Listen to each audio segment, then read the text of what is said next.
It This is conference will now be April recorded.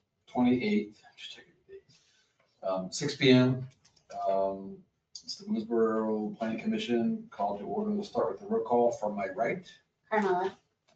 J.R. Burton. David Parmalee. Harry Kitchen. Thank you. Jackie Pyro should be joining us here soon. I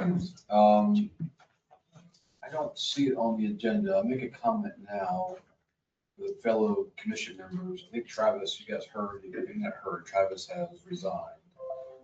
He got a new position and he's starting a new business, so he's felt conflicted already before his new job.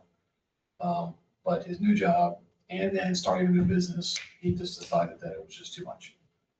So we've got some vacancies on the commission, additional vacancies on the commission on top of Scott's departure. We've got Travis now departing, then the vacant spot.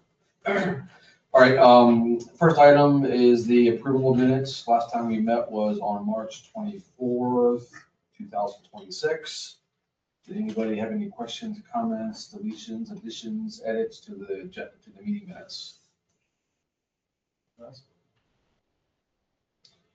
Hearing none, we should accept the minutes as written.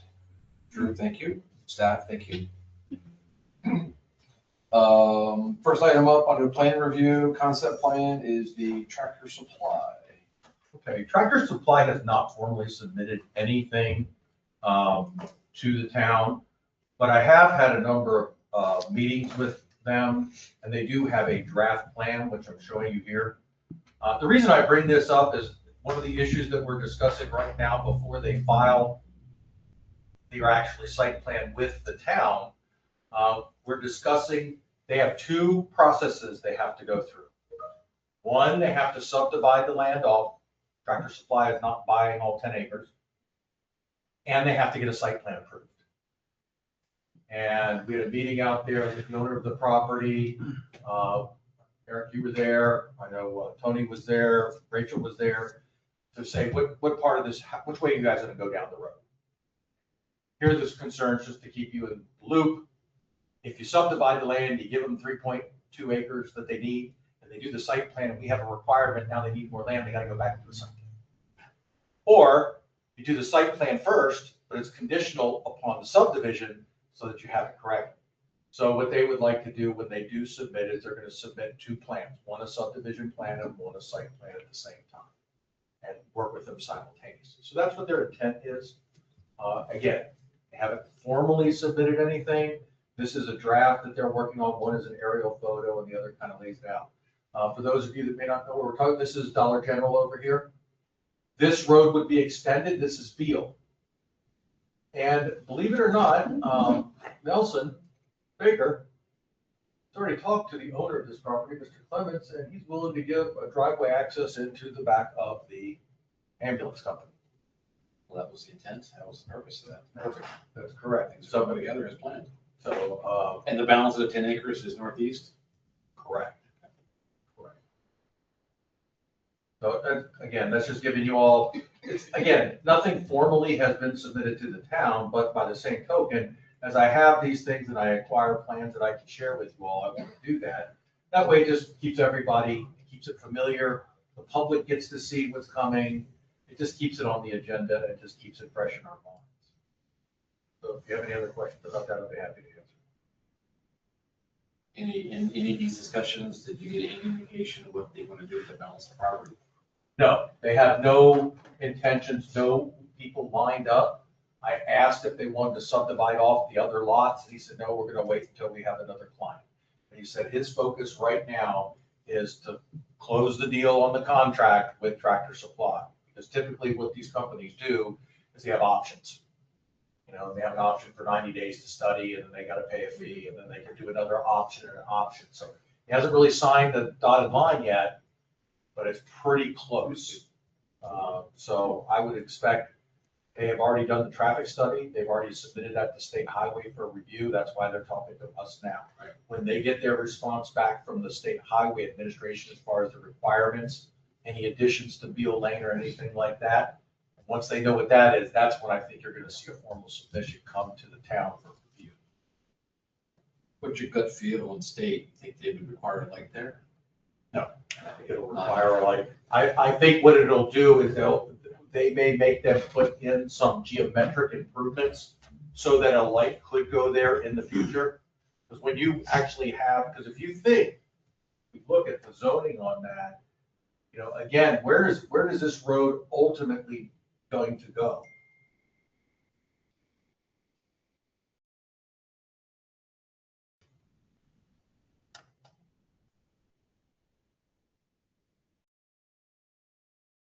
So Tractor Supply is this area here, just this area here. So there's all this in the back. Beal is a straight public road that's going to be extended to here.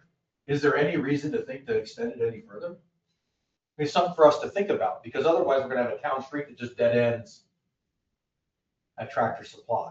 Something to start kind of thinking in your mind about. Does it make sense to run the road somewhere? There's really nothing in there. It's not in town. Doesn't line up with anything we talked about in our comp plan. We just got to figure out a way to, how do you terminate that town road? Well, and our easement too, once you get outside that boundary restriction, you get all the way over to 66. Again, just things to think about, things to keep in your mind, because there is a balance of property there.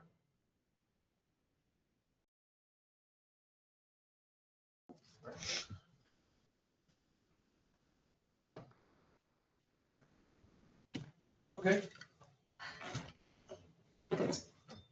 So we take next month.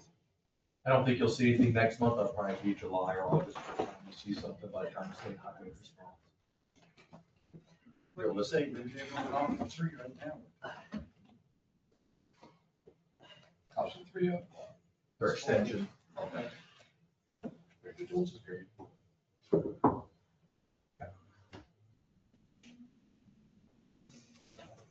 Well, that's where the growth needs to go. Makes sense.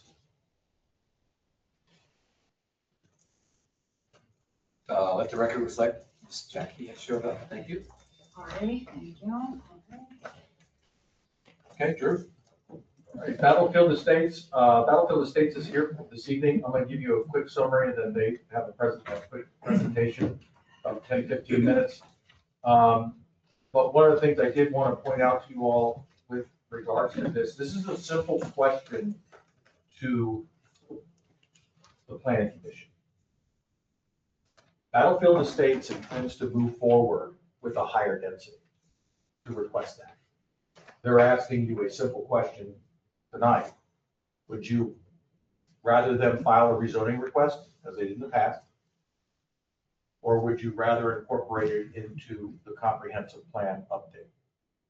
Comprehensive plan update is another opportunity where you can change zoning. So whether or not you all believe the density would be approved, the question is, they intend to move forward. Would you rather them apply for a rezoning or a comprehensive plan update? So that's kind of all of it in a nutshell. What you're going to see, the presentation he's going to show you is looking at the other densities that are around that area.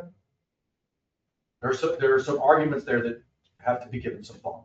So I'm going to set up. The age restriction is still attached, correct? No, it would go away. No. Okay. It would go away, but it's still currently attached. It currently is attached, correct.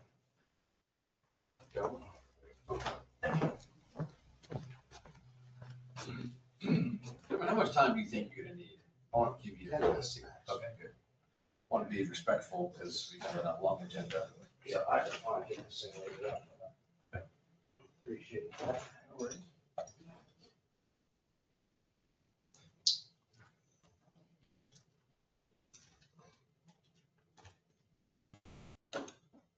Mhm.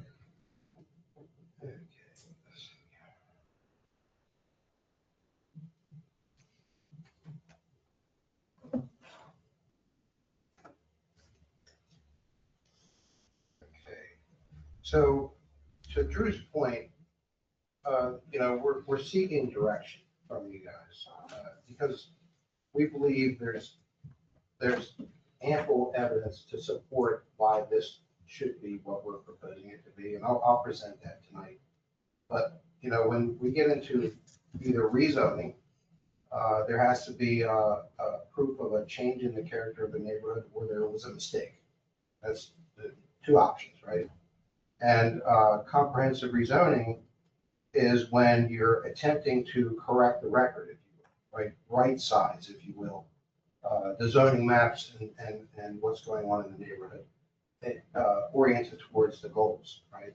So what I intend to do tonight is present the history of this area of Boonesboro in a graphic way, and then a quantitative way, so that you can see what I see. And what I see is that the maps do not reflect reality, right? That's what I want to prove. And first, I'll point to aerial mapping imagery, right? I think everyone here is familiar with the area, and you'll highlight, this is the London Town facility right here, which Mr. Rubar acquired in 2012, okay. And prior to acquiring the London Town facility, he acquired the property adjoining to it, which is undeveloped here, right in this area here. You guys see him, the cursor there? Yep. Yep. So he initially acquired this in 2007, I believe. So this is quite a long time ago, right? So this had 350 employees at the time it was operating, right? Discharging onto Orchard Drive. So plenty of traffic coming off of this 5-acre parcel, but Mark had acquired this 5-acre piece adjoining to that. And as you can kind of just look around, in 1988, you had the apartment building there, but it had not been added onto yet, right? Because this is the second part of it. In 2005, you can actually see even the roofs are a different color, but that was the additional development that occurred there in the apartment complex, multifamily. The London Town facility was still there. And of course, in 2005, Mark had not yet processed any plans through the township here. So going on to 2013 and 2026, what I want to highlight is that there has been no change in the neighborhood in a very long time. That's what I want you to see out of this. You have the townhouses that are over here. You have the apartment complex over here. You have the multifamily apartments here. And further down Orchard Drive, you're going to see in my next images, there's some additional apartment buildings there. Going into the existing uses, what I did is I went out, collected just publicly available information, and I overlaid it onto your existing zoning map. Right? And what you can see here is that around this area, you have, I'll try to zoom in. Okay. So here's the 2 parcels, 5 acres apiece. This is the first acquisition that Mark had made, 5 acres. This is the London Town site. But looking at the adjoining uses, you have the townhouse development here that adjoins the school property. You have the multifamily here that adjoins Mark on the opposite side at a density of 8 dwelling units per acre. You have the Ridenour rental apartments up here at the corner. That's, as best I can tell, 30 plus density dwelling units per acre in that complex. You have the Wolfsville Commons, sections 1 and 2, section 1 being 7.1 dwelling units per acre, section 2 being 9 dwelling units per acre, and the apartments being 8.1 dwelling units per acre. That's important because there's a threshold there in your zoning code between 7 dwelling units and above. Right? And then otherwise, you have just a couple multifamily buildings down here. They're rental apartments of some types, but I found their names to be Boonesboro Rental Apartments and 101 to 108 Orchard Drive Rental Apartments. Right, so those are all in this vicinity, and of course the orange areas are single family. But in terms of adjacency, there's a lot of density in and around the school property along the corridor of Orchard Drive.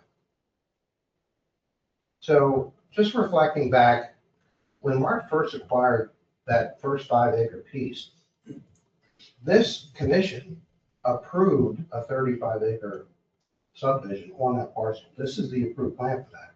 It's townhouse development. So he could have proceeded forward with 35 dwelling units on that 5 acre piece at that time. But if you recall, the housing market was about that time. So it did not happen. Shortly thereafter, the London Town parcel became available and Mark acquired it.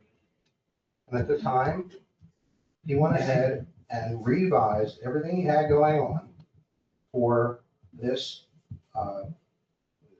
to 48 lot, age restricted townhouse, but they're very large units. They're all one story, or, I mean, you can see the footprint of these buildings, they're huge.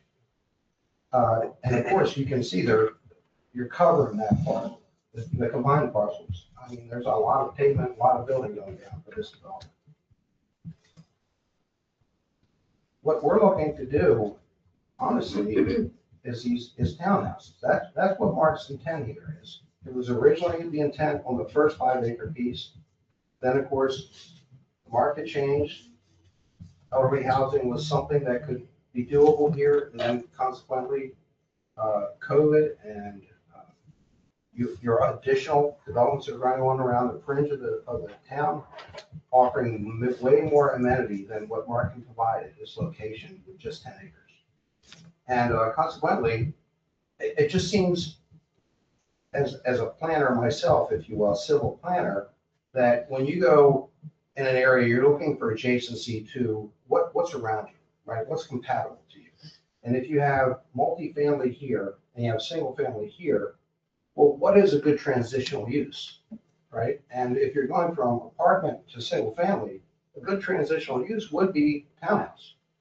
And that's why it's been positioned that way. So reflecting back on this plan here, even though it's 48 lots, you can see how much building is on there. It's a ton, okay? But if you go to the proposed, I know it's only 2 lots, but just look at the footprint of those buildings. It's less impervious. And I know there's a flooding issue already going on here. So on top of the fact that the intent is to do this innovative smart stormwater management to address flooding in the area, I believe that this is a viable solution for the adjacencies, the adjacent uses that are going on in the area, and the fact that the mapping, the zoning mapping, is not reflective of what density actually exists on the ground and has existed for many, many years, right? So there's a need to, if you will,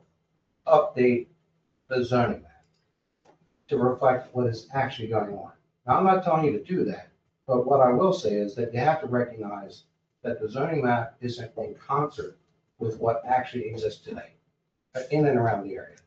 And consequently, if we're trying to get compatible uses and transition between higher and low density, that the townhouse use is a good transitional use between multifamily that's right here, all this ground, silver ground here, townhouse here, and the fact that there's single family on this side, kind of sandwiched in between those.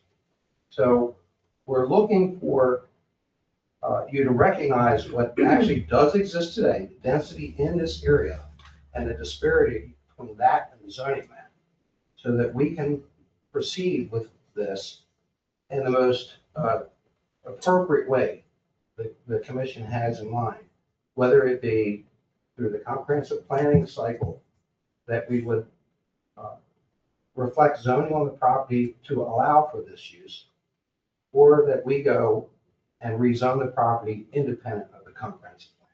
And that's what we're looking for today. So what's the proposed density per acre Currently 7.2. with your with this Which plan. doesn't actually match with our current density there anyway, like, because you guys were going, when you do this, you're gonna ask to change to what? Town residential? Well, town residential would still require a special exception. I know, but that's what I'm asking, is that's what you wanted the zoning to be, right? That's what it's doing. And that's what you would like it to go back to? I say, this is why it's tricky, because. Okay, well, let's keep it simple. If we were gonna update the comprehensive plan, would we be updating it so that your land was town residential? I would say that the most appropriate, based upon the zoning code as you have it, Mhm. the most appropriate would be TC. Because that would allow townhouse at this point. It wouldn't have to get a special exception again, which puts us in front of the.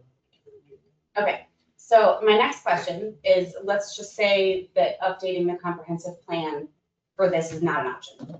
So your only other option is to request, Rezone.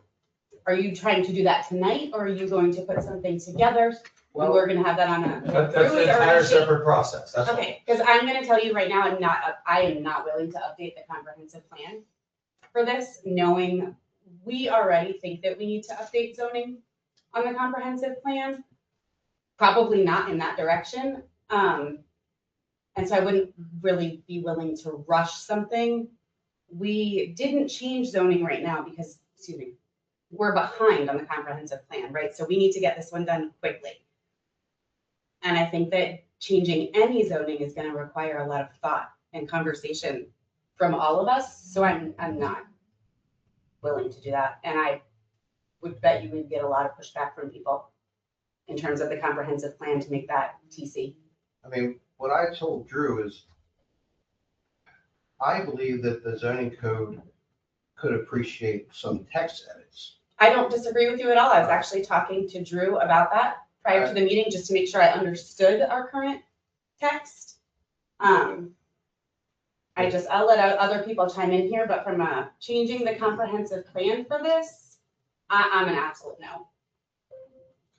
Well, if this was to be done outside of the comp plan, and do a presentation, by the way, so you have one or two choices. It was either incorrectly zoned in the first place or based on a change in the neighborhood, right? So which of those two would this fall under if we did it outside of the comp plan? It wouldn't be a change in the neighborhood because it hasn't changed.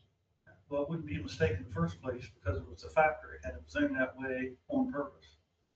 So that's where I'm having trouble understanding. Well, Now, I guess you could argue and say that from the very beginning doesn't reflect what exists. So it would be a correction. I think it has something to do with what I had asked for in the beginning, when I first was working on this plan. I asked for a restriction. Yes, so I have the notes, the meeting minutes from that meeting back in 2017, And I believe. or sorry, 2013. My I bad. believe at the time, Megan was the town planner, and she had guided me in that direction. And the problem that at the time when I was going through with this, in order for me to get senior apartments or elderly apartments, I had, the only one thing that was offered was this SR. So it naturally going from TR and EC, which was high density, and was, in my opinion, like, I shouldn't have lost my density. But to go to SR, it was just to get the change of use, I actually lost my density. So it should have allowed me to do the same density, being like 70 apartments, because I had 8, my density when I first started was 8 dwelling units per acre. And I could have did 80 there. But what happened is that I actually just wanted to change the use, like from grocery store to liquor store or whatever it is. I changed my use. I shouldn't have changed my density, but the way the plan allows for this, or the way this district is set up, is in order to change to senior living, that had to automatically drop in density. And so at the time, I wanted to do senior, but at this time, I feel like I cannot provide the amenities anymore like the big communities are doing. I don't have enough room, and I can't reduce my lot size in order to do it, because, or my lots to do it, because this is when I first put this together between these two parcels, I was trying to make this a community and bring this together and make just a very beautiful project. But in retrospect, I look at it now, I should have just developed the first one and then come in and develop the second one, because I would have maintained my density and I could have continued, and then it would have made sense to develop this. Right now, what I'm stuck with is I'm stuck with 2 little units to actually develop it, because the development cost is too high. So now I'm like stuck, because I'm not gonna do a project and lose money. So now where we're going is, if we have to, we'll rezone it all, but I feel like it was an error because I should not have lost my density rights. I should have been able to, Megan should have steered me in a direction where I kept I kept TR, and we just did some kind of exception to do, some other way to do senior or whatever we were looking to do. It should not have changed my density. And so now I'm trying to reverse this thing and go back and try to get my density back. It can't be used for floating. I hear you. It's too small of With back acre. then, right? So I hear you, and I'm not trying to say no across the board, right? Sure. I am just saying, I don't agree that our zoning maps should reflect what is currently there in the comprehensive plan. They should reflect what we want them to be. And we're not even changing that right now because there isn't sufficient time to have those conversations well. So all I'm saying is that if you're gonna do anything, I'm personally not willing to do it as a comprehensive plan Well, that's change. why we're here. Right, so it would need to We want your go support. the other route. So let me ask this question. Are we okay with the density? I don't think that's a relevant conversation is my point. If I say no to the comprehensive plan route, that means that they're gonna move forward on submitting for rezoning. And then we're gonna have conversations, right? And then we would hopefully have more people from the public to have input on that, but that's not what's on our agenda, so I have no idea what people think. Well, I do based on facial expressions, but Plus, wouldn't you then have to go before the BZA for special exception? yes, and that's part of it, is I don't want to eliminate all of those steps that you have to go through by making a rash change to our comprehensive plan mapping. We just thought maybe we would take advantage of the idea that the comprehensive plan has changed. This is one of those years, and this is the chance to get in the door. If you guys don't feel comfortable, we would just. Yeah, we're at the last hour of the comp plan. Yeah. Yeah, unfortunately. The challenge there is that, I presented the density that exists there, and the map is out of sync with it. I would never ask you to just correct the whole map, like bring the map up to match what's there. I know City of Baltimore went through something called Transform Baltimore, they did exactly that. Like, they corrected the map to reflect everything that exists today. I'm not asking you to do that. I want you to acknowledge that the density that's there is much higher than what the map allows. It's wholly different. And when it comes to a plan, transition between uses, you're talking about, or stepping down. Go from high to low. We'll have an abrupt change. And we're not proposing apartments here, right? We're changing, we're proposing something that's truly transitional between high and low. And its adjacency to the school is why it makes it so attractive, because this is like starter family, and it could also be older people, right, that live here. It doesn't have to be the middle-aged people. It's just not restrictive to elderly. I mean, when I'm. Elderly don't want 3 stories, just being completely honest with you, I'm elderly. The other piece is, we have a tremendous problem with overcrowding in schools. I know. And for us to make a decision and say, yeah, we can do this in comprehensive plan, just doesn't make no sense, because there's gonna be a ton of opposition against it. We're just saying that the comprehensive plan that you guys are working on right now wants this.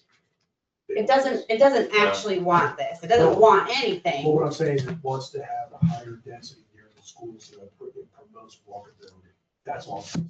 Not townhomes or single family or whatever. It wants to gobble up all that multi-family. That's what it wants, because that's how it's written. And it wants people to walk to school, and that way there's no traffic. It wants kids to walk from a very short distance by their house, around it, through the neighborhood to the school. And so that's what it's saying. That's what we're. Okay, I wanna hear see you. I out of just, line with that, but let's make it completely transparent here. It's not multi-density, it's low-income housing in both of those 2 big sections on the side. There's a difference there. Well, see, this is. These folks do not have a lot of children, and they're living there because of the cost. Yeah. Yeah, so just make sure we understand that. And what I look at is this is another transition between socioeconomics, because this is gonna be a higher level. And then you're not just gonna be like buffering them out. This is not going to be as high as your single family, probably in some areas like DR Horton or whatever, but this is going to be a $400,000 the kind of thing where people have children and they walk to school. And that's kind of, and you know, that's why we're trying to stick with the comprehensive plan and still have younger people that are willing to walk those 3 stories and at the same time be able to have bedrooms to be able to have children. It falls in line with like what I believe comprehensive plan is saying. But what I'm proposing right here is like you're taking elderly housing and putting it in front of the school. So stupid. Well, that's what's in front of the school now, and the kids that walk through the old people neighborhood, as they refer to it, like talking about it. But if we had, like, for instance, if there was like a bigger, I didn't call it that. Stop laughing at me. They called it that. if Boonesboro was like a bigger area, you know, maybe the school would grow bigger, and then there would be more possibilities for putting, you know, more density around schools, so this could happen in a place other than Westlake. But right now, there's not much, so it's like, this is our one opportunity to actually achieve the goals of the comprehensive plan. Yeah, and a middle and high school where schools are relatively not overcrowded, elementary school level is severely overcrowded. Yeah. So it's something that probably is not fit for what we're looking at. I completely understand, don't think it should be part of the comprehensive plan. I think we should move on and rezone. Yeah, you point out, I mean, really good points about the comprehensive plan, definitely. It does read that way. But it does, this speaks to a bigger issue with our zoning, and we're aware of that, but it's like this piece is cursed for you, I feel like a little bit, and I hate to say that out loud. 20 years. Because, yeah, like, everything you've explained, it's like, you can't hit this sweet spot Right. of when this will work. And he brings up a good point of, you know, the apartment to the townhouse, to the single family, that is a more modern neighborhood. But it's like, it's such a really tough time, I think, for all of us to think about another zoning thing, you know, Yeah. like, without really thinking about it so holistically. Well, and I think doing it as part of the comprehensive plan eliminates a lot of the conversations that need to happen. Where having it be, you guys are requesting a rezoning, it allows for the conversations that are necessary.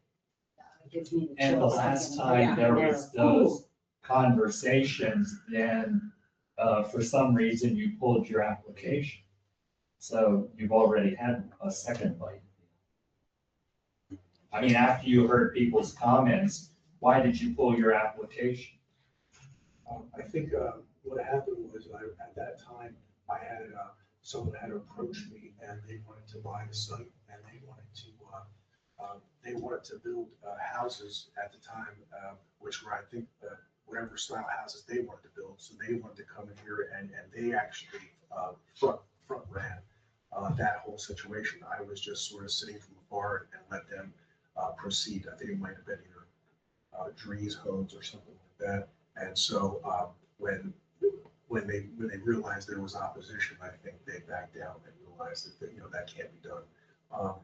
Of course, now I'm trying to get it done personally to make it viable, because right now it's just to be honest with you, I feel like this town could really use this, of course, in a proper way, but this town could use this tax revenue.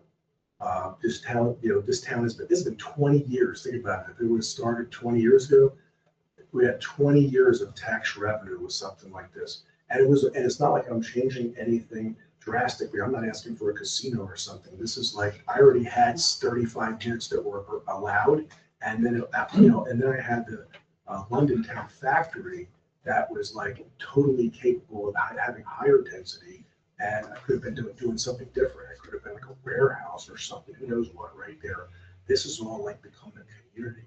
This is like a townhome community that is going to be a nice new facility in Boonesboro. So to me, it's like, it's a positive. Positive if you don't live here. I'll say it. I'll say what everybody's thinking. Yeah. Right? You're making your sale. It's, you know, But we've heard it. Let's move Just on. like every other salesperson that comes Yeah, here. that's what it's- all sounds So good. sorry, but But the parents are gonna drive, they're gonna have all that. But what's gonna happen Yeah, with they'll drive traffic? You're working on Chase 6 now to complete it. And then a development like this, all of a sudden, we've got how many more vehicles in town. The tax revenue doesn't So offset we the have cost all of the everything. one way in and out. Guys, Back folks, to me. folks, this isn't the Well, that's what I was gonna debate say, for that. this- That's not the debate. Yeah, this is gonna go on the agenda so that people can come and have these conversations. I just, So what I'm hearing, anything else to add? Can I add something, Dave? Yes, sir. Just to follow up on what David said, JR is aware of it, the chair is aware of it, the newer folks aren't. 6 or 8 years ago, you guys were turned down for 3-story townhouses on that lot by this commission. Right? We all know that. Maybe things have changed, I'll give you that. But Mark used your words a couple of meetings ago, you came in and you're pleading with us. You're pleading, right? I remember you saying this a couple of meetings ago. Okay. it was the February meeting. Okay, yeah, yeah. Okay. And with all due respect, I mean that. So you were pleading, and this gentleman just said you're seeking direction. Well, my direction is you have a 48 single-story cottage site plan approved for a couple of years. Build it. 48 single-story cottage age restricted. Build it. It's approved. That's it. And I'll let it be there. I have many more notes. Don't talk to me about the tax revenue. That's a joke. We all know it. $400,000 is not a starter home. I don't see that. Maybe I'm just old now of it, but that's not a starter home. JP, can you afford a $400,000 home? Not currently. If it was 2021 and interest rates were 3%, 2.5% again, then I could, but now I couldn't. I couldn't afford to live in the house that I live in now. I mean, What's considered a starter? What's considered a starter? What that, What's considered a starter? probably around here, 225, 250. So the only issue with that is you can't even build that. Well, I know. I do feel for your predicament, honestly, Yeah. to some degree, I really. So you add the real estate fee in, you add the house fee about $250, and then you add the land fee and the land infrastructure, we're at a starter. Because anything else is go down the streets is, $700,000. So, but what I'm trying to say is I'm trying to get something built, and 48 units does not work. And literally the cost of the road, the cost of the macadam, the cost of the utilities is more than what I could actually do here. So it more than I can actually, I can't even be compensated for my land and my time. So I'm trying to do something that works for the community at the same time, will work economically. So I know everyone knows about traffic around here, and I don't even think it's that bad. I mean, look at it now, You don't- there's no traffic. Yeah, all due respect, you don't live here. Yeah, I live on Main Street yeah, and it is bumper to bumper all day. I work from home. Yes. Most of the time. so I mean, we're here So all today due at respect, 2 o'clock. Warrior Boulevard's not gonna loosen that up either, because that's a neighborhood road. It's not even a bypass that's gonna happen. So this So one, traffic, so these that's, here that are proposed now are 3-bedroom, 2-bath, okay? And so 2-bedroom and 3-bedroom. And so the question, and I could totally see people having 2 cars in each one of these now. So if we're only talking about 20 more houses to make it viable and make this move forward, I would say, like, do we want to get it built or do we not want to get it built? Okay, this might make me a jerk, but I'm gonna cut you off because this is not the day for all of this. So, Drew, do we need to take a vote on this or simply tell them that comprehensive plan is not an option? You do it by general consent if you're all in agreement that it could be a rezoning and not go through the comprehensive Well, plan. those are our only 2 options, right? Like, Yes, correct, so comprehensive plan for me is a no. so do we have to make a motion? I make a motion to not include in the comprehensive plan. I'll take it. All those in favor? I don't think I'm allowed to vote. Good liaison. Yeah, I don't think I can vote. So I heard a motion to, And I seconded. all those in favor? I, Opposed? We'll go through them. Thank you, gentlemen.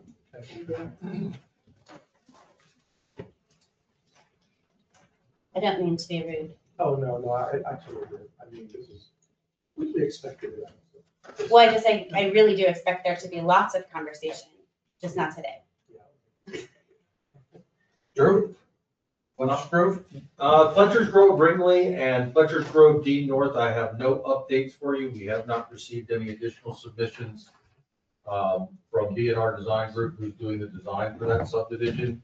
But I keep it on the agenda because it's not approved, and it also lets everybody in the public see the information. So that it should not be a surprise if you want to stay in. Did I hear correctly? There's no new update on those two? Right. Nothing on the final plat, so now we're down to comp plan. Wanted your review and approval of the meeting dates I have planned. You can certainly be here. It would be lovely if you are. You are not required. I will be here to do the presentation. And I've got the dates up there. May 14th, 6 PM, June 4th, 6 PM, and July 9th, 6 PM. If for some reason They're all Thursdays. and what I'm gonna do is gauge this. If the first meeting, there's 30 people, the second meeting, there's 3 people, and then the last meeting, no one shows up, we're not gonna have any more meetings. If nobody shows up for the first one and nobody shows up for the second one, now, the reverse is also true. If it's packed 1, 2, and 3, we're gonna add more. How gonna have- are we advertising This information will be posted online through our social media, which includes the website. Okay. And one of the things we can do is also include it in our next quarterly update as to how the meetings went. Are we having more? Are we not having more? Is this quarterly update going to be out by May? I think it's already out, if I'm not mistaken. Didn't the bills just go out? Yeah, so it'll have to be in July. So I missed I that. think if we tell people that there's gonna be a casino next to Dollar General, there will be more people here. I think Verdun did all you need for that. Because one thing about Verdun, and I've said it for a number of months now, whether you like it, don't like it, all the headaches it created, it got a lot of people to Yeah. look and start thinking about this. Whereas you can remember when we started the comprehensive plan, other than Anita and Mr. Bell back there, nobody else ever came. And Nelson. Well, so wait a minute, Brian. He's here. Yeah, he's here now too. So, again, if it wakes up the public to look at the things, even if they don't like them, I mean, how do we know? How do we know? So it's not necessarily a bad thing. Any concerns, comments about these dates or times? These, is the comp plan that's on the website right now, that's the most recent version, right? I will check it to make sure. Somebody else asked me a question the other day. I just haven't had a chance to look at that. I will make sure that it is. Yeah, because I'm gonna take another look, because I wasn't sure if this commission even gets another look or not, but I'm gonna take. You have the final say.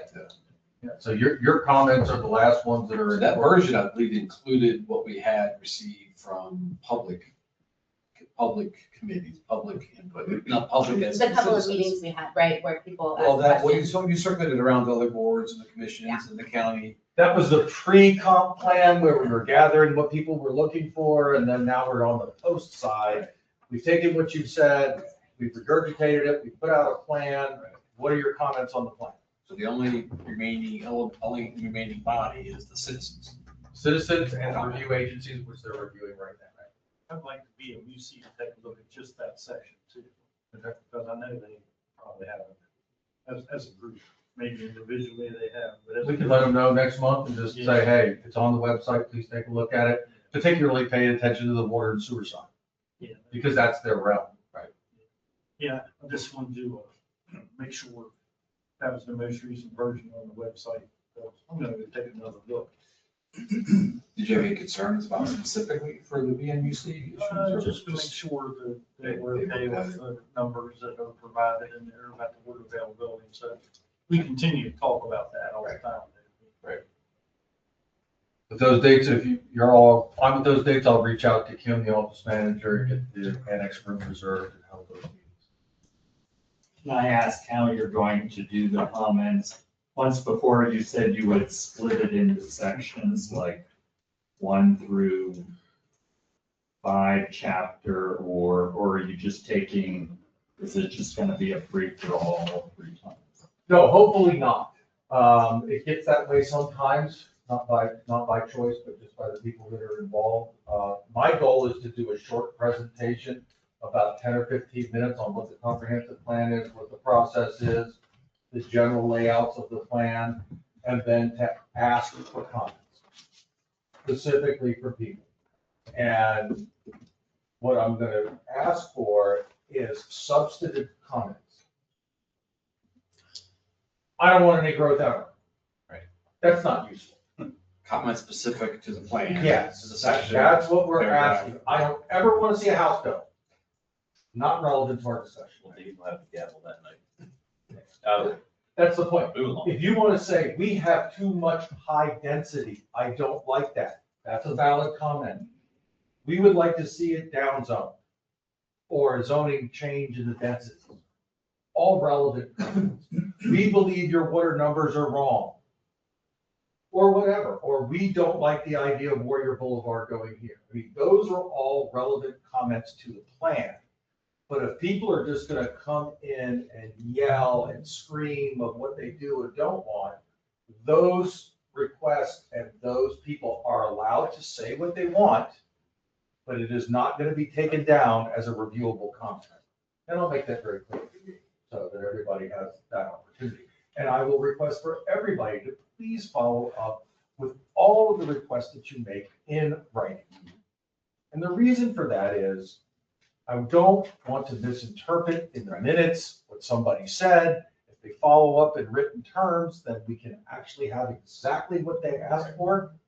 And there's no confusion. No, that's not what I said. I said, no, here's what you sent us in an email. This is what we're following.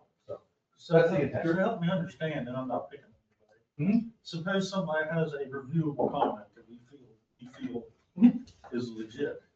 So who reviews it? Does it come back here? Yes. I'm gonna create basically a spreadsheet that's gonna have the name, the address, what section of the plan they were commenting on, and what their comment was. And then we can go through those, and the idea is to categorize them. And probably have another column that says, was it a density issue? Was it a public works issue? Was it a traffic issue? So that we can kind of tie it to the different sections that you could look at. That way you could see if, let's say, we get 300 comments and you group them in those categories. And you see that in the transportation section, you got more comments about transportation than anything else, and they were all the same thing. Well, holy cow, that would tell me we need to look at that in our comprehensive plan and really take a look at that.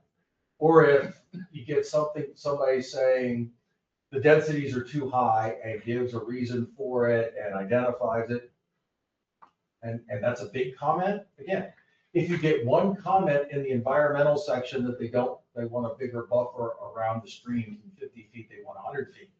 It's not that it's an irrelevant comment. It's not. It certainly gives consideration, but it is very different. Again, you are doing the comprehensive plan for the citizens of the town, and that's everybody. So when there are a lot of people all saying the same thing, Yeah. you kind of got to pay attention a little bit more than others. It doesn't mean one comment's more important than the other, but there clearly is an issue if you've got the same complaints or concerns coming up. Well, I'll tell you what I'll do. In my liaison report at Mayor and Council, I'll mention this and provide these dates and encourage everyone to attend at least one meeting. So Drew, one question, so the comp plan's 180 pages, right? You read the first 10, 15, you get into it. Is there gonna be like a high level summary? What are the main points of the concept plan? What growth do we wanna see? What do we plan to do with traffic, recreation, schools? Something there is kind of, list of bullet points or 1 or 2 page summary that can be put out with that document. Because I think that's one of the things, what is the town planning to do, right? What do we want to do with growth, right? We're 3,500 or 1,500 residents now. We want to get to here, right? We have this many open and available spaces for housing, just like there's a 10-acre lot, you could have 0, you could have 70 new houses on it, right? It is the plan, because I saw some things in there talk about grouping housing and do this and what's the growth, and is that the town's vision? And then why is that the town's vision, right? Is it to take every available space and put a house on it? Or is it to maintain some open space and, those type of things? So I'd like to know who's the town, Coach. I keep asking that. Who's the town? You? No. I want, no, you mean as far as what the town wants, right? Who's the voice of the people to say, here's what's in the comp plan? For example, and not to go down rabbit hole, you know, I'm good at that, we talked about a vision statement, and we now have one. Well, a vision statement's wonderful, but it's just a bunch of nice fluff words. How are we gonna measure that? Right. There's no way to measure it. What's the metrics? That's the thing. So For the goals we have, how bring we that stuff measure up. for meeting the goals, you know. that's- Yeah, we wanna maintain a small town feel. Well, okay, how are we gonna do that? And I'm not picking on you. No, I know But that. it's like, how are we gonna do that? You know, we're Right, not but gonna you build can't- 1,000 houses and maintain a small town. Again, I hear the comments and the intention is to provide everybody sort of a summary of the process and the highlights of the plan. But keep in mind, and I'm not dodging the question, this is a 30,000-foot view of what your future is. You have to get out of the individual properties and whatever. You can talk about overall densities, yes, but this is a much bigger plan. And it will be a constant effort to make sure that we stay on that level. Because everybody likes to gravitate down to the house that's next to them, to the empty parcel that's next to them. And that's natural and that's okay. But again, how does the conversation benefit the comprehensive plan? And what is your point? And that's a delicate balance. It's a dance with the people. It depends on personalities, depends on things. And what's going to happen is I get along with most people, but once in a while, for no reasons other than personalities collide, I'm gonna run into somebody I'm not gonna get along with. They're not gonna get along with me. That doesn't mean I'm right and they're wrong. It just means we But just the have data, to. the data's gotta make sense, right? Water usage, all that stuff. You're saying we can produce 600,000 gallon a day. Your current usage is at 500,000 gallon, right? And you're planning on putting in 1,000 homes that are gonna use another 400,000. The math don't math, right? So that should be one of those things right off the bat. If the numbers don't line up, right, somehow we gotta say, what is the plan, right? How are we gonna overcome this? That's the stuff I picked up on, kind of, sitting and reading through it, trying to understand. That's the stuff. We can talk about being an Appalachian Trail Center, right, doing all this stuff that somebody has a vision or somebody what we wanna do for the downtown. And, we're talking about 3 square miles, right? We're not talking, somebody may, well, Baltimore did this. I don't care what Baltimore does. We're 3 square miles here with everybody that's impacted, right? We're not gonna change something. So how do we keep it to that so that we avoid some of those conversations when it gets down to, right? We're not talking about 10 houses in town. We're talking about 1,000 house development for senior living with, that kind of stuff, so. that's- And you're saying that, Drew, and I love that you said that, because I'm asking you, and I know the whole commission is too, to please keep us that this is a huge Yeah. vision. Right. It is not, I want to make this change in the comprehensive plan so I can build something. I want the comprehensive plan to work in my favor, like, taking into consideration, these guys sitting in front of us now, Verdant, this is big vision.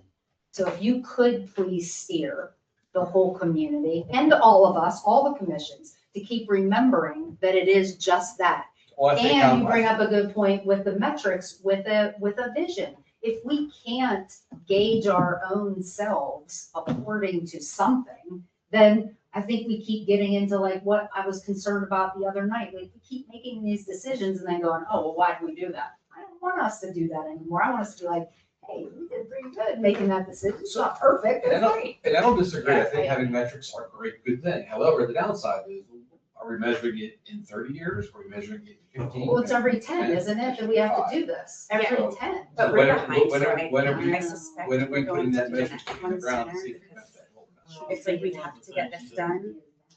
No, and I almost, in my head, at least, think that once we have this comprehensive plan done, like the next month, we're gonna have a conversation about some of the pieces, no, not the whole thing, but some of the pieces that we really need to go more in depth on still. Let's take So- Brian's example. Okay, a comprehensive plan would say, here's the zoning we have planned. Yes. This is how much water we would need to meet that. We have this much water today. The comprehensive plan should identify as a goal to find more water. Yeah. Identifying the water source, when it comes online and when subdivisions get approved, Yeah. has nothing to do with the comprehensive plan. No, Absolutely I nothing. understand. It's a guide, and that's, It is. that's. Actually, we don't even have to do that. but it's a guide. Right, it's saying, here's where we are, here's where this plan says we're gonna be, here's what we need to find.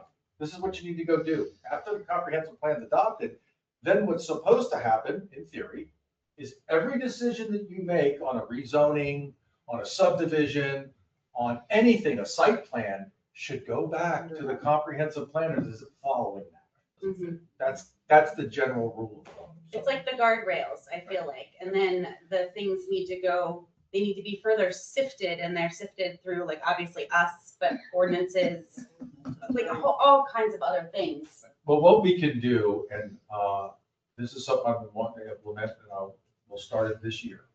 At the end of the calendar year, I will give you a zoning report with all the building permits issued, all the site plans issued, all the improvement plans issued, everything that's transpired before the planning commission for the year.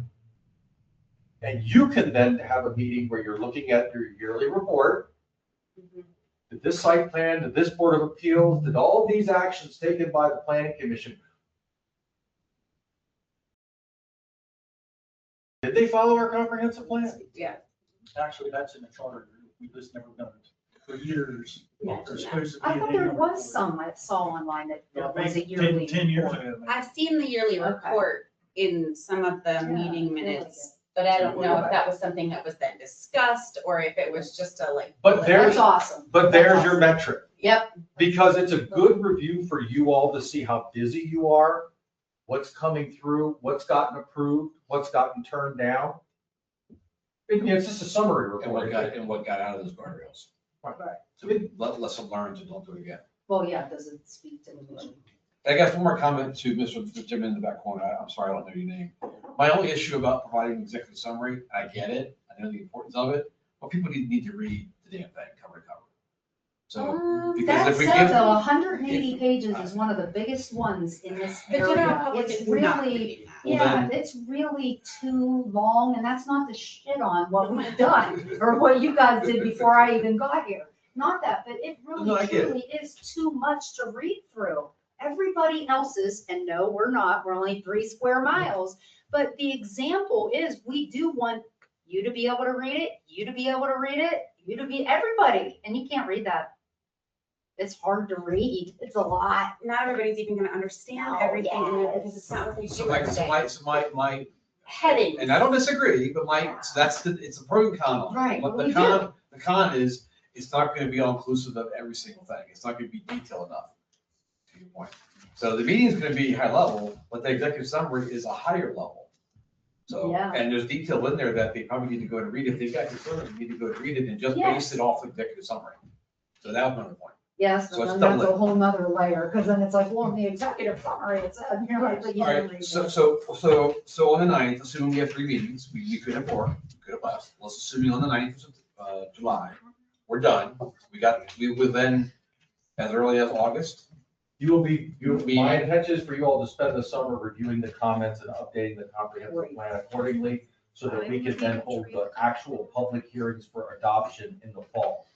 We talked about making sure that everybody was back in school and they weren't on vacations and all that. okay, so after the July 9th meeting, we're then gonna start to review and incorporate as needed. Okay. Yeah, I think you'd be surprised if you feel one more month. I'm telling you, if we tell them that something absolutely obnoxious is coming to town, they will come. Tell them it's about. Free ice cream over here. Do what? You're gonna Free see ice the cream, same. South Mountain Creamery. Right. Jill, Totally, yeah. You have to tell them something that's gonna Half make them mad. distillery and. Mad people show up. So, Happy people don't show up. so it goes back to advertising. I know, so it's in the town council's main meeting minutes, it'll be in our meeting minutes, it'll be on the website, social media, Facebook. Honestly, we should, this may be stupid, and I don't know if it's weird or not, but Verdant got a lot of attention. If they could share meeting dates, there might be people paying attention to their social media pages that aren't paying attention to ours. I'll send it to Tom, I'm sure. I was gonna say, Tom, he'll put it up. Okay. Well, there's a couple of those other around town, like was around, but some of the other social media outlets, hopefully you'll pick it up and share it. I think that's the one thing. So people may not pay attention to the town of Boonsboro, but who shares it through those others? The school PTOs, the around Boonsboro, all those things. That's where you have- Yeah, Boonesboro parents is a Yeah. big one where it's all about the school system, but this does affect the school. Well, I send it to like the committees, the HOAs. You know, they're the ones that are supposed to disseminate that with their people. I know it doesn't always happen, but at least it's a contact, so. Can I put up like 100-foot banner in my yard, tell everybody about it? Did you get As permit long for as that? it meets You the. got 25 feet. No, Drew will be out there no, inspecting. Would it help if some of the other, if the commissions or even the town, if we put together, or at least let people know, we look at the infrastructure along with the, obviously, along with the plan. Because you know, all of those nice people that are gonna come into this meeting, you know, what subjects are gonna come up. It's gonna be water, it's gonna be roads, it's gonna be traffic. Well, and that's all in the plan. So I do think that having some sort of bullet point, like, just, these are the 10 things that, you know what I mean, that the comprehensive plan covers. I can tell you what I'm gonna It's focus on helpful. right now. We all know what the issues are. Traffic, Mhm. right? Water and sewer, right? And the big one, that's hard to quantify that we keep talking about, keeping Boonesboro a small town. How do you do that? How do you do that? Schools. Have a lot of bigger towns around you. Right, but that's why Small town. and I think you had said it a little bit, Rachel, I'm apprehensive to give it to Verdant and say, put it on your social media. It's just, I just do meant they the have to dates. keep putting, like, don't Don't jump in throw bed. them into this. I This just don't is, want flamethrowers coming in here. I want people with. this is about the town, and I know, just, So it sounds like I think it's a change. It's not a part 1, part 2, part 3. No. It's go through it one time, go through it again, and need to go through it again. But what I will probably do is say, okay, after my presentation, I'd like to ask, does anybody have any questions about chapter 1? Anybody have any questions about chapter 2? I mean, they're broad topics. It's water and sewer, it's. are we gonna give a certain amount of time? No, for- no, let them speak. Um, Let them speak. you three were at the first comprehensive plan meeting where we kind of just went through like the heading, right? We went kind of quickly. Do you feel like that format was helpful? Rachel, go see what that guy's looking for. He's looking in here 5 times, please. Is he trying to pull the Or do you want me to push do it? Yes, Vice it's not versa? deception. He hasn't tried to. do anything, I think- but he keeps looking. Sorry. Blue shirt, gray hat. That's a long right there.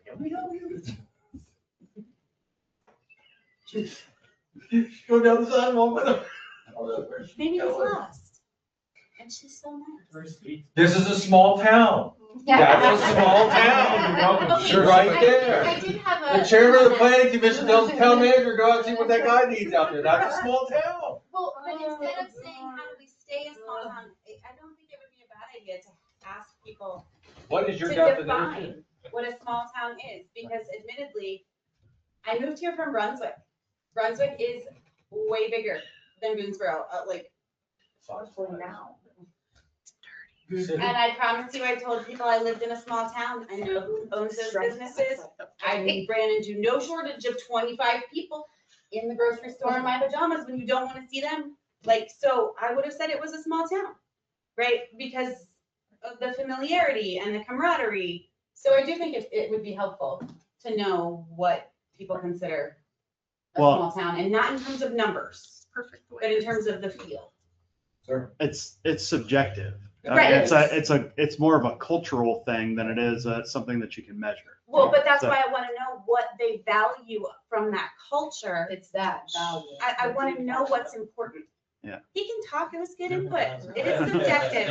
I'm also from Brunswick, love Brunswick, so. I have a love-hate I live relationship near with Brunswick. But you left. Hmm. right? All right, Well, So- that's a, Okay, that's a let's move story. on to these topics. Now, the town attorney review of text amendment, old business. Okay, this is something the town attorney's had for quite some time. These are the recommended changes. This is using track changes. What the town attorney did is took the original memo that was presented to the planning commission about these and commented on the proposed text. My comment to you is this is the first time you're seeing it. I did send it out last week. What I would like to do is move forward into putting this in an ordinance form. But this was at your request. Are the changes that the town attorney is recommending okay with you? Now, I would rather not go through the entire document piece by piece and ask you if you're okay with that or not, but if that's what you'd like to do, we can do that. If I'm honest, I only skimmed this document because I did think we were going to have a conversation about this at our May meeting. Okay. So I can't answer you because I didn't read it thoroughly enough yet. Me too. I mean, I also need more time to look If at you this. want to table it till next month, that's fine. Under a time restriction, are we? We've been wanting this from her for the last 8 months, so I would say no. That's a year. So let's plan on having comments generated, and bring them to May meeting. Do you want them in advance? If we have If them. you have them. Absolutely. Can we get this in a, PDF? Word document? We can truck change? Yeah. I'll Individual send it to you in changes? Word. I think that'd be easier to incorporate changes versus the PDF, and you gotta, still got back manually and put it in. I'll send the document. Okay. So table until May's meeting. Which is tentatively supposed to be the 26th, but JR and I will not be there. We're gonna get to that in a minute. Oh, I just thought to bring it up now since it was relevant. Go right ahead. No, just kidding, we can get to it in this one time. And don't forget. My bad. We will talk about, we'll kick it. Flooding zone text amendment. I just wanted you all to see the PowerPoint presentation that was made about this. This is after the town attorney, myself, and the attorney for Don, explaining what this floating zone was. And I'm not gonna spend a lot of time on this, unless you guys want to really get into it. We spent a lot of This is what difficulty. was at the meeting, the workshop meeting, right? Okay. This was just to explain what the process was. If you adopted it, the way it's written, there's a zoning map amendment, a master plan, and then the subdivision process. Right now, in Boonesboro, you go right to the subdivision process. So this is just to kind of point out there's 2 layers. Okay, step 1, map amendment. The very first thing they do, they have to file an application with a schematic plan that's like a site plan, kind of what it looks like, and a zoning map amendment showing you what the zonings are going to do. The planning commission reviews with a public hearing to make a recommendation to the council. Council holds a public hearing and either approves or denies the zoning map amendment. If a property asks for a zoning map amendment and it's denied, it's over. For using the floating zone, it's over. That's it. Process stops. If the planning commission recommends to approve it and the council votes it down, it's over. That's what a schematic plan would look like. Very detailed. Big tables with the zonings, the densities, all that kind of stuff. Step 2. If the zoning amendment plan is approved by the council, then you're allowed to move to step number 2. That's the master plan. The master plan is reviewed only by the planning commission, but the master plan must follow the zoning of the map amendment. Okay? The master plan is presented to the planning commission. The planning commission can either approve or deny it. If it denies it, it's over. That plan's done. If it's approved, then they can file their actual subdivision plans to divide the land up based upon the details in the master plan and the zoning amendments. Many jurisdictions I put in there use the developers. This is where the developers' rights and responsibilities, the public works agreement, where we say, you're going to build Warrior Boulevard, you're going to provide water to the town, you're going to build a sewer pump station, you're going to blah, blah, blah, blah, blah, you're responsible for this. That's when all those agreements would take place. Before it gets to the subdivision process. Right now, that happens during the subdivision process. That's their master plan that they're planning for out there. Now, they haven't filed their next amendment, they haven't done any of that yet, but this is their very draft layout, not including the Lakin property.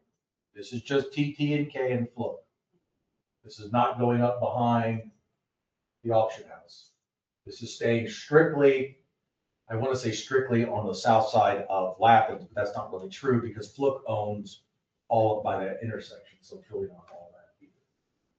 No, but some. Three, the subdivision process. And you guys know the subdivision process. We do that here on a regular basis. I put in here, just so that we're all clear, we do our subdivision plan, then you send it to the Utilities Commission. They determine the capacity that we have. I just put it there and highlight subject to any developer's rights and responsibilities. It's very likely a project of this size, they're gonna have to bring a certain amount of water on before they even start. So whether, you can bring your plan and get your plan approved, it's gonna be contingent upon bringing the water from a subsequent agreement. I'm just trying to show you how our process would have other pieces that would be added on this. The town attorney had some very specific questions that we're addressing. How long does it good for? When does a subdivision occur and for what areas? Are improvement plans done for the entire subject property or in phased? Will water and sewer capacities be reserved for master plans? What about bonding? How does the annexation agreements come into play during the review? So these are all questions that we have thrown back to the council for Verdant and said, you're proposing this text amendment.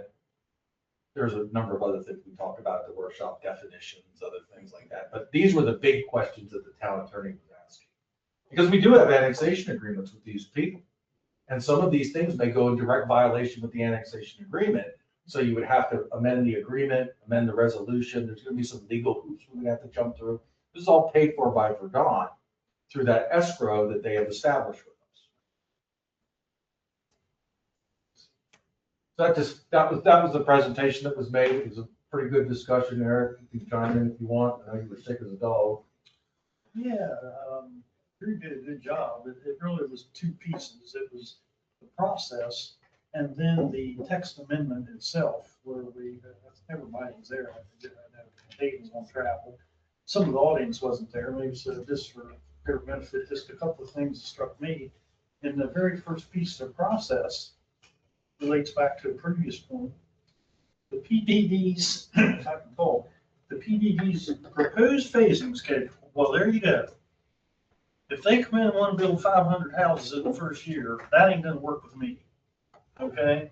He's already said 150 houses for the first 13 years straight in his first proposal. This is my whole point about metrics. Put a number on it. What's the number? The mayor and council may limit housing permits issued per year. I found that in some old 20-year-old records. I don't know how many people know it, but we can do it. So phasing, very first part of the discussion, that's going to be very important. And it's going to tie to building that road out there in thirds. And my point about that is Jackie gets tired of me talking about it. If we're going to do it symmetrical, 350 houses, a third of the road, 350 houses, a third of the road. Are we going to have 700 houses and a road that goes nowhere? That's what we're going to have. I thought about that. These are very important discussions that we need to think about very carefully. And finally, I know Dave will like this one.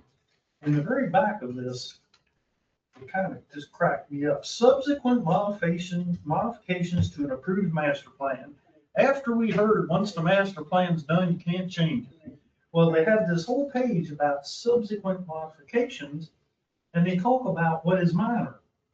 Well, I want to know what's minor and what's major. We just had the guy before come in here. He's had this approved site plan forever. Now he's coming in, and that's a major change. And this guy's going to do it too.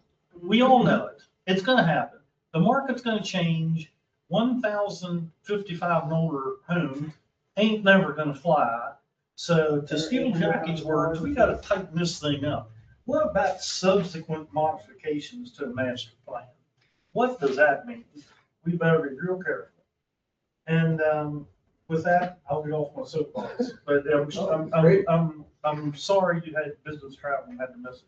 It really was a good conversation, but we need to really be careful what we're doing. So how do we leave it? I know Ferdinand volunteered to do the initial draft. Is it Yeah, still in isn't their court? or Isn't that convenient? And Or it is it back in our it is accepting it as it is written, and that is like, I'm so pleased, it is so scary to me to read that, and being in appraisal work and working with developers and helping them develop and sell their properties and make money. That is so open. And I know we don't want to go, oh, super Euclidean, but they're really trying to keep it super, super open, and it's too open. Phasing, all these things have to be in there for some parameters. We're back to the guide rails. So back to my point, are we now, we have that document back in our hands? Are we Yes. editing it? Yeah, Or so can, all right? we're the ones in control. Yes, They we are. sent us over a draft. It doesn't go back to Verdant Right. because it's not there. No, I get it. So- Through the draft or whatever you want to call it that they did send us, Mhm.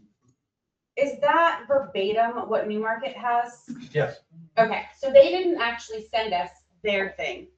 It doesn't mean it doesn't need tweaking, and we need to make it ours. But they don't get to approve if we want to change something. Well, in that meeting, and I apologize for getting on the soapbox, but y'all know that's how I am. In that meeting, he said Newmarket 50 times. I don't give a damn about Newmarket. We're not Newmarket and we're not Frederick County. So we need to be very careful in looking through this thing. And we need to do it without Verdant and room. Yes. Yeah, I don't disagree. I don't. So that goes back to my point. We have the document now. Yes. I know it was drafted by, okay, we pulled it down in-house. We've got it. The lawyer put input into it. So who has it? The town has it. Who's responsible She for was, making these she edits? was making some, she took some comments from the audience and was making some. So we left the meeting with a list of questions from the town attorney. I gave you the highlights in there on that piece. And we're asking Verdant to revise the actual text that they had proposed with these concerns. Can I ask why we're asking them to revise the document instead of just revising it ourselves? I'm genuinely you- curious. The direct answer is the town attorney doesn't have the time to do it. Gave it to them. But she gave us input. Now we can take the input, which is what we usually do as a commission, do some more things to it, give it back to her. Why does Verdant have to be involved now? So for Don's foot in the bill, is there an outside consultant you can give this thing to and said, tighten it up? Here, take this, run with it. Here's what we want you to do. That's Somebody how that knows attorneys more job, about I it. think. Yeah, then that's out of our hands again. Can it be in our hands for a little bit? Well- Then back to the attorney? I see no reason why it can't be. Absolutely. Out of curiosity, were we sending it back to Verdant because his attorney was going to create the language? Was that the goal, that an attorney is creating the language? Okay, we can probably do that and she can review it, Correct. right? That's the same thing you just saw with the site plan and all Okay, that stuff. Yes. I propose what you all said, she's putting it in legalese. Right. Okay, That's what I call Yeah, it. Drew said something else very important. This thing about the annexation agreements. I've read those things at least 10 times and they're somewhat confusing. And our attorney talked about that the other night. Some of the agreements had resolutions and some didn't. So I think they're trying to figure out which ones are legal and binding and which ones aren't. And that's So, gonna dictate some stuff. to that point, can she share she said that she made a whole Flow chart. Yeah. flow chart of those annexations. Can we see that? Because I think that would really help too, because this is a whole nother piece, this is a whole nother layer. So I think we should, so you said they've already have it, they have it back and they're editing it possibly as we speak? Yes, they're editing it. So when are we gonna get it back from them, do we know? I don't have a date, but my guess is they usually turn things around pretty quickly because they want us to move. So I give it to the end of next week. So then why don't we then say, that's it, then we're bringing it in-house, we'll review what they did, we'll make sure that all of the comments are incorporated, and then we just have a workshop, and we make sure that it's tight as we can get it. To make your recommendation to the mayor and council, because it's a legislative change. It's right. And Well, just, and we may have to go back to Well, it has to our go back to attorney, the our attorney, attorney, to make sure right. that what we added is legally easy. Yeah. I think the best approach is to provide a document that you've already commented on, that your comments are incorporated into it, and that's what gets presented to the council. Uh, The council may modify it themselves, I don't know. I mean, that they have that opportunity also. But I think maybe that approach might be a little easier, is to say, look, let's take the document once they get it, and then we can send it. So we'll edit ourselves, get it to the mayor and council, have them edit themselves, and then take that final version to our attorney. I would say you get the final version with the attorney's comments and the planning commission's comments. You give the final document you want the mayor and council to approve that you're okay with. Okay. You give them all of that with the legal review. Yeah. Then it's just a question, are they okay with it or not? So then why don't we, when you get it back, rather than waiting a whole month, as soon as you get it back, why don't you send it to us? Okay. And then in Word, if you got it in Word for. That's what it's in, or Then we can do track changes amongst ourselves, bring it to the May meeting with comments. And if we need to have a separate meeting, we'll have a separate meeting. Okay. Makes sense? Yeah, I think this is so big if we have to meet Yeah, again. no reason to rush it. We need to get it done right. Agreed. Yeah, I don't know how I'm gonna say this. You're recording this, right, Jesse? Yep. There was 3 out of the 7, I'm sorry, mayor and council members there the other night. And I mentioned, I'm not sure how they're gonna vote on something when they haven't really been participating much. And it's probably gonna be the new mayor and council that'll be dealing with this. Mhm. So that's another whole story. So this is gonna be very interesting. Anyway, It's already very interesting. but that, It's already very interesting. oh, you're not kidding. Well, then I think that we will probably have, because of that, if it wasn't a election year and we were maintaining the city council, I wouldn't be as concerned, would still be concerned, but now that's it could potentially could be a whole new council. I think we need to schedule a briefing of them That's a good idea. prior to them Great voting, so they have all the facts. Please, yes. Up to date. That's a good idea. Yes.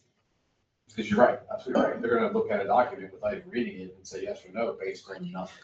I have seen documents that the mayor and council have signed over the last 20 years that I'll guarantee you none of them ever read. They just said, oh, the lawyers looked at this, that's good, I'll sign it. And I can guarantee you that without a doubt. JR knows what I'm talking about. Okay, so I think we're good on the text, as a floating zone text amendment, if we got a plan of attack. Good luck trying to summarize all that in 80 minutes. Next item is the planning commission code of conduct, oath of office. I know our attorney has reviewed and provided comments, very minor, I think. What's the next step, Drew? Approval. We tabled this because we were missing a couple of people, I think, at the last meeting. Yeah. So we tabled it to make sure we had as many, the commission was uncomfortable approving something, missing 2 of the members. That's gonna have something to do with their code of conduct, so they just tabled it. So it's before you for an approval. But we don't have a quorum, do we? You do, You do. you have 4. This is You have all of 5. us. Well, This is all of us. I know, but we're supposed to have 7, then 3 votes. Well, that brings up something. 4 Rachel is a mentioned. quorum, that's what your bylaws say, 4 is a quorum. Can I vote? Can I vote? Yeah. Except for anything that ultimately comes before the mayor and council. You get to vote? Yeah. Okay. I want you to have a vote, if you have a vote. Not trying to censor your vote. Hey, you don't remember we had this conversation know. when we covered the bylaws, because I put my foot in my mouth in that meeting? That Was was that that the one one. we were talking Something the way about, something, I Thank you, worded Carol. something weird and it's, All right, so I'm assuming we've all had a chance to review this. It's been out there for a while. Anybody have any questions before we entertain a?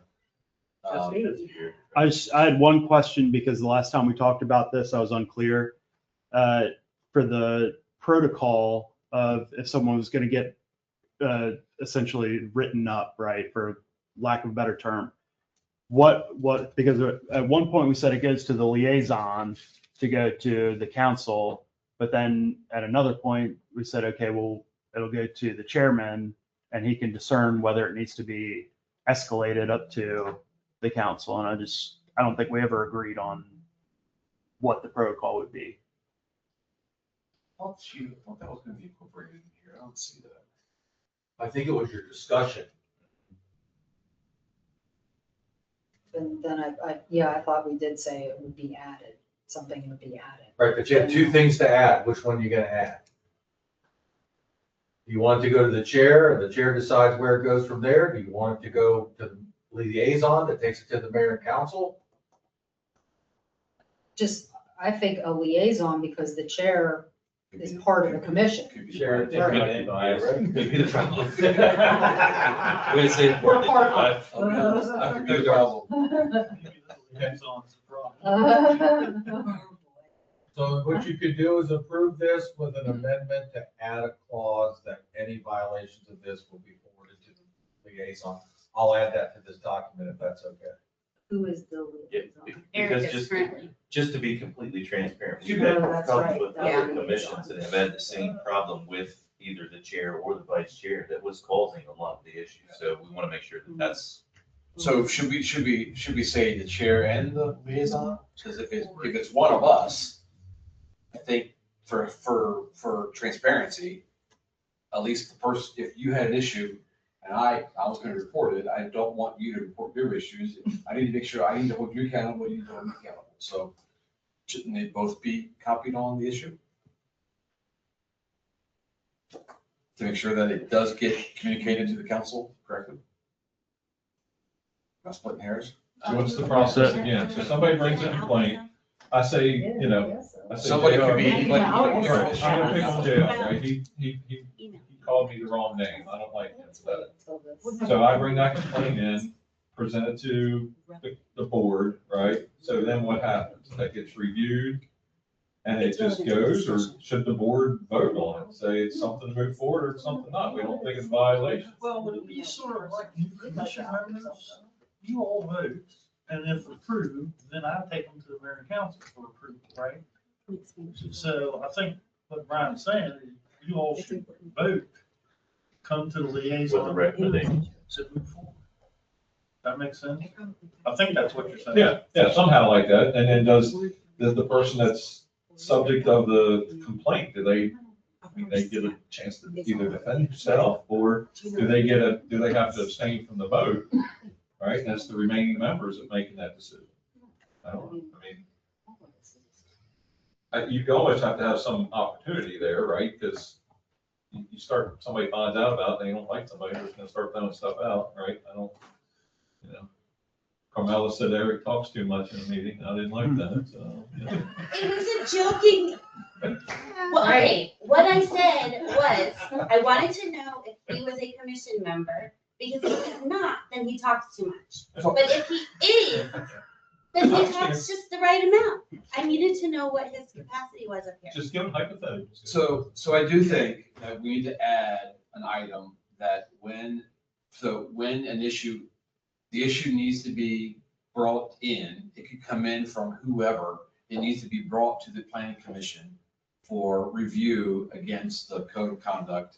And if we deem it to be a violation, then we then vote on it to be escalated up for the council, mayor and council to take disciplinary action. And I think it takes any gray area out of it.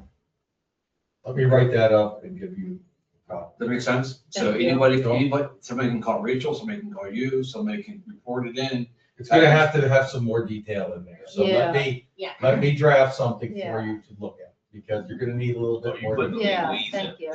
Yeah, you're, Well, the code of conduct, but now you need to get the process or protocol or something right. Right. That happens. So bring it in, Need an bring it review SOP. against the code of conduct, and we then vote on whether it's a violation. If it's a violation, then it gets elevated up.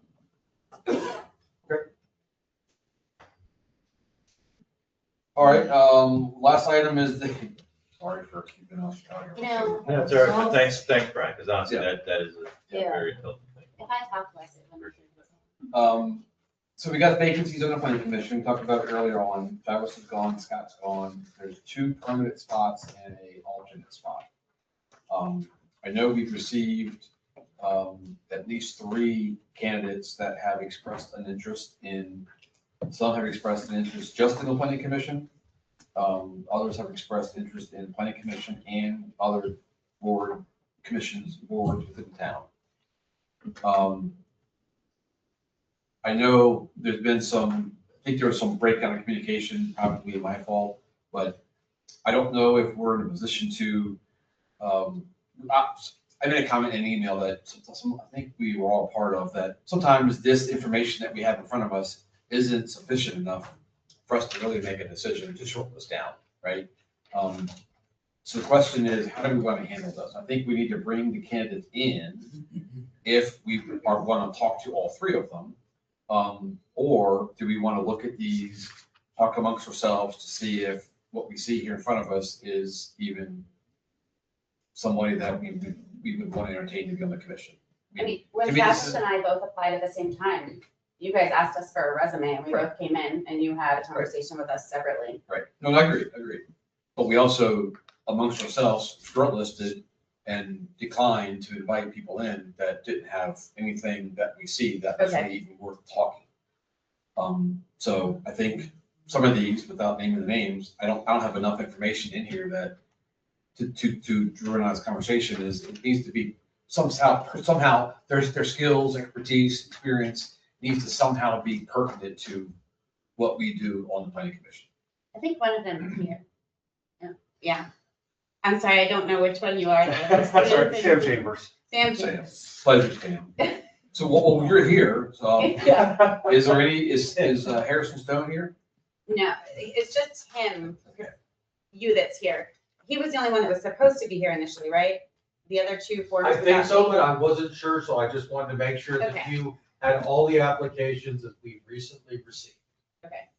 And Dave, before we move on with this gentleman, however you choose to do that, I actually do have interview questions that I've used for mayor and council positions, BWC, Public Works. Right. So however you want to proceed, I do have those with me. So, well, I do think we need to get, and I'm sorry, Mr. Chambers, for, you didn't know this, but I do think we want to get resumes from qualified candidates. And I know you expressed an interest in multiple commissions. And so I mean, you're here, so I'd love to hear about you and your background. You can verbally talk about your resume, but I would ask that you can submit your resume to us. And then I would ask the town to go back to The other two applicants. the other two applicants, to give them a chance to submit their resume in. Because I just don't have enough information. I know Harrison Stone gave us more detail. I'm not seeing a whole lot of the other individual. I don't see anything in here that would be pertaining to us, but it's not fair based on just these two questions. It's too broad. So I would like for them to submit resumes. So, Mr. Chambers, if you'd like to, you can sit there if you want. Just talk to us about your background, education, professional background, and expertise. And then if it's, this was your first meeting with us, but I'm assuming you're familiar with the planning commission process, I'm assuming. Any experience you have that would be relative to what we do within the planning commission realm. Well, experience-wise, I don't have a ton of experience. Business-wise, I currently work for University of Maryland Global. I'm a director of their Veterans Initiatives and Outreach Department. I've been in public service for the better part of 25 years. Been a Boonesboro resident for 5 years now, originally from Pennsylvania. Lived in Ocean City for a little bit, down in Charleston. And I just love the town. My children are all grown up.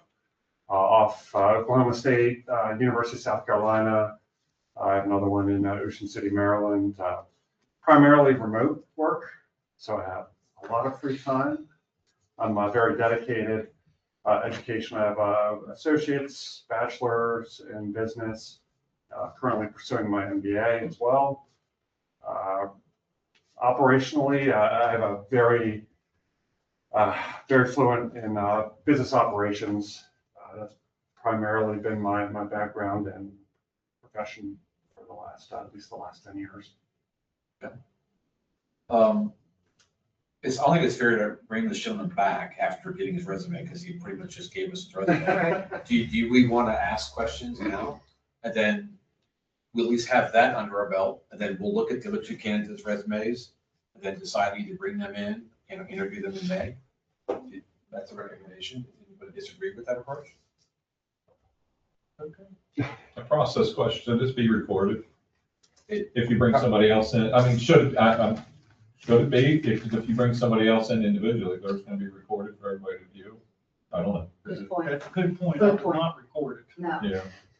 Or should we just wait I can to come ask the back. I don't wanna waste question? anyone's Yeah. And time give either. everybody the same opportunity. Okay, well then, okay, you're Including local, you're here, you got a little free time, you said. Thank you. So if you could submit your resume, I think we'll probably get you on the May agenda. And what we'll do is we will review your resume in advance of May. We'll come with questions for you. And we'll probably set out like maybe 15-minute blocks for each candidate. And then we'll interview one at a time, and then the other two will be asked to their room. And then we'll then convene, and then we'll make a decision. You'll be notified after our May meeting, and then it then goes to the ultimate mayor and council for approval. And then assuming they approve, which they would not go against us, barring any unusual circumstances, then you'd be notified of approval. So you could be on the commission as early as, I believe, July, probably. But you're welcome to still attend as a citizen, so, but thank you for being flexible. Please do. Yeah. And thank you for, For volunteering. yeah. Right. And I would give you some primers. One of my questions is, what do you want to bring to us? Why? Those are big questions I'm gonna be asking everybody. So, background, fantastic, professional background, willing candidate is what we need. And the individuals who've left, again, they left all for other reasons. They didn't leave because there was dysfunction. I think we're a great group. We're all pretty much in sync for the most part. I think we all bring value. Yeah. We don't always agree, and I think Correct. there's value there. Yeah, and it's not like we need you to have construction, architectural engineering, zoning, planning background. No, because Mr. Bill and Mr. Smith, they know a lot about that stuff. How do your It's skills not- translate? You It's- saw a meeting It's being tonight. here and being part of it. How do your skills Right. translate to the commission, to a planning commission? You know? Be engaged, ask questions, because we have 4, 5, 6 years. Next year, 6 years and eyes is better. So thank you. Thank you. I'm not familiar, we're green, where's green for Circle? Fletcher Grove. Let's just go, okay, it's a road I've not seen before. Okay. All right, so we're gonna reach out to the other two for resumes. Actually, all 3. Thank you. I don't have any new business to report? Any, Drew, planning zoning updates? Lot going on in town. You can drive around, take a look.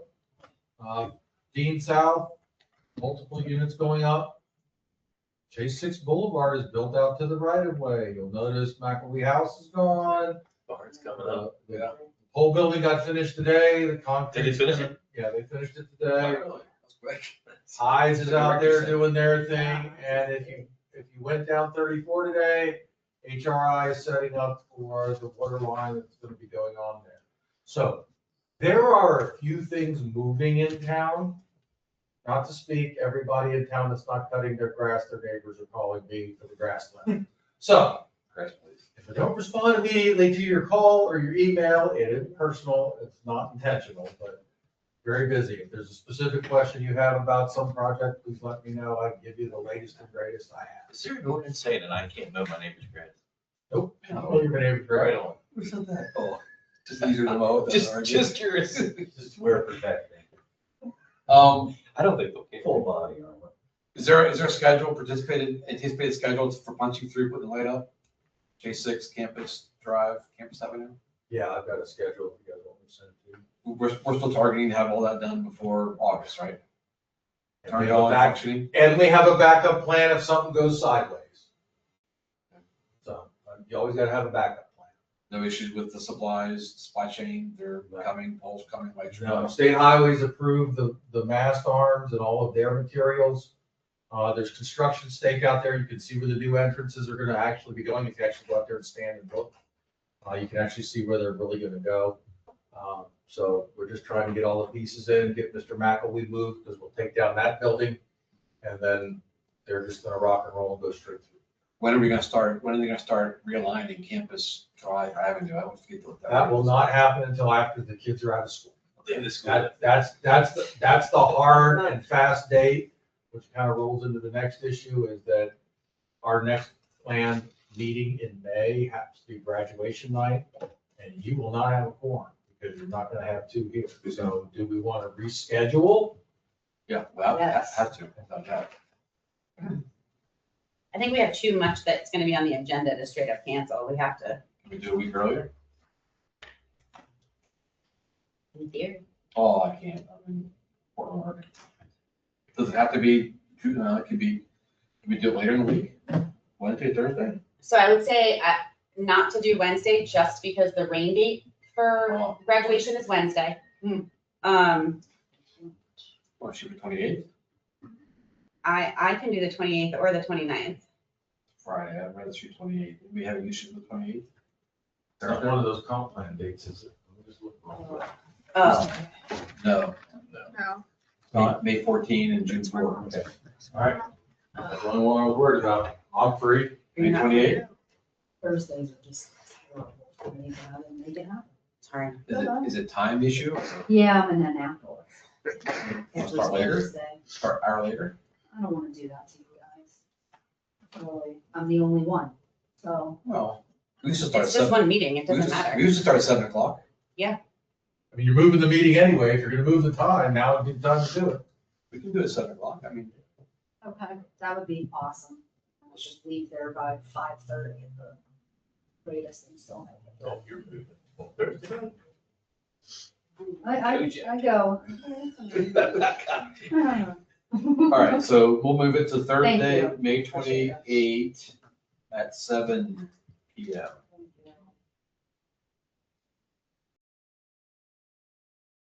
Yeah, there's too much to skip. so. Okay. Great. So we're good, right? That's all the agenda. Anybody have any citizen comments that haven't already commented? Commission member comments? Eric, I know you have a comment. I'm going to the second half of that game. All right, well then, thank you. It is 7:45. Meeting adjourned. Thank you. Thank you. Now you can talk.